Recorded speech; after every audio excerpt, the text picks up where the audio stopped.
नमस्कार, स्वागत है आप सभी का न्यूज फ्लैश में। मैं हूं आपके साथ कशिश गौड़। बढ़ते हैं आज की खास खबर की ओर। उत्तर प्रदेश की तर्ज पर अब हरियाणा में भी बुलडोजर एक्शन देखने को मिल रहा है। अब सिर्फ अपराधियों की संपत्तियों पर ही नहीं बल्कि अवैध रूप से बनाए गए निर्माणों पर भी प्रशासन का पीला पंजा चल रहा है। इसी कड़ी में रेवाड़ी के कोसली में नगर योजना कर विभाग की ओर से अवैध निर्माण लगातार तोड़फोड़ अभियान चलाया जा रहा है। आज दूसरे दिन कोसली की सैनिक कॉलोनी के पीछे कई मकानों को प्रशासन ने पीला पंजा चलाकर ध्वस्त कर दिया। बताया जा रहा है कि यह कॉलोनी एक पूर्व मंत्री द्वारा अवैध रूप से विकसित की जा रही थी। यह वही पूर्व मंत्री है जो विधानसभा चुनाव से पहले भाजपा छोड़कर कांग्रेस में शामिल हो गए थे।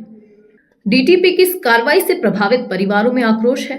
पीड़ित लोगों की माने तो उन्होंने अब यहाँ अपने आशियाने बनाने के लिए प्लॉट खरीदे थे, तो यहाँ उचित तरीके से रास्ते बनाए हुए थे, लेकिन उन्हें यह पता नहीं था कि यह कॉलोनी ही अवैध तरीके से बनाई जा रही है। यहाँ ऑफिस तक बनाए हुए थे। क्या प्रशासनिक अधिकारियों को खबर तक नहीं थी? यह बात समझ से बाहर है, लेकिन जो भी हो, इनका तो लाखों रुपए बर्बाद हो ही गया और साथ में आशियाने का सपना भी टूट गया। वहीं अधिकारियों का कहना है कि सरकार के आदेश के मुताबिक 1 अगस्त 2022 के बाद विकसित सभी अवैध कॉलोनियों पर कार्रवाई की जाएगी। सरकार के स्पष्ट निर्देश हैं कि अवैध कॉलोनियों को हटाया जाए। यह कार्रवाई आगे भी जारी रहेगी। लेकिन अब बड़ा सवाल यह है कि जब भी कोई नया डीटीपी अधिकारी आता है तो इस तरह की कार्रवाई तेज हो जाती है और फिर बाद में ठंडी क्यों पड़ जाती है। क्या यह कानून का डर बनाने के लिए है या कुछ और खेल चल रहा है? रेवाड़ी डीटीपी दफ्तर के कई कर्मचारियों की भूमिका पर भी सवाल उठ रहे हैं। क्या इन अधिकारियों और कर्मचारियों की संपत्तियों की भी जांच होनी चाहिए? तो सवाल साफ है कि क्या प्रशासन अवैध निर्माण पर वाकई ही सख्त है या फिर ये कार्रवाई सिर्फ दबदबा दिखाने के लिए होती है? और क्या सरकारी अफसरों की भी जांच होनी चाहिए? जिसने प्लॉटिंग की है उसने ऑफिस भी बना रखा था अपना, वो सरकार ने तोड़ना था तो ये रास्ते पहले ध्वस्त करती, ऑफिस ध्वस्त करती तो आम पब्लिक का नागरिक को पता लग जाता कि ये अवैध कॉलोनी है।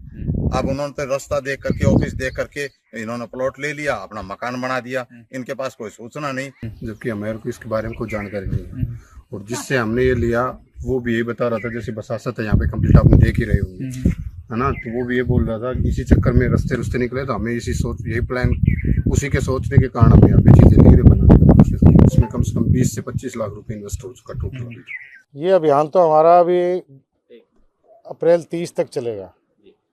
एक वो कहते हैं ना, एक केमोथेरेपी दे रहे हैं हम अनऑथराइज कंस्ट्रक्शंस के खिलाफ।